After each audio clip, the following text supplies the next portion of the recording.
The 1962 McCulloch 200 Go-Kart represents one of the most iconic machines from the golden era of American karting.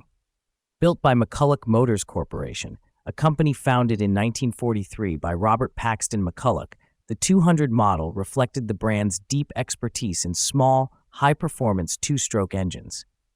Originally known for chainsaws and target drone engines, McCulloch turned its attention to kart racing in 1959 with the introduction of the MC10 engine, one of the first motors designed specifically for competition go-karts.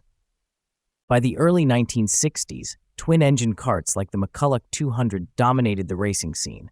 They delivered exceptional power-to-weight ratios, far surpassing single-engine competitors. The 1962 model featured two McCulloch MC7 engines, each displacing 6.05 cubic inches, 99 cubic centimeters. Power was transferred to the solid rear axle via max-torque centrifugal clutches and drive chains, providing blistering acceleration and high top speeds. The kart's steel tube frame, finished in Corvette Honduras maroon metallic, was both light and rigid, designed for precision handling on dedicated kart tracks. The McCulloch 200's mechanical simplicity was balanced by meticulous craftsmanship.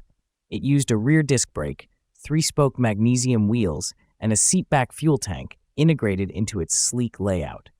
The bolstered vinyl seat, chromed pedals, and three-spoke steering wheel showcased attention to both function and style. In recent years, surviving examples, especially those restored with period-correct details, have become highly collectible.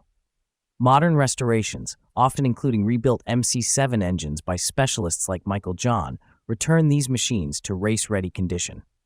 The McCulloch 200 Go-Kart is not only a piece of motorsport engineering, but also a vivid reminder of an era when speed, ingenuity, and accessibility shaped the future of competitive racing.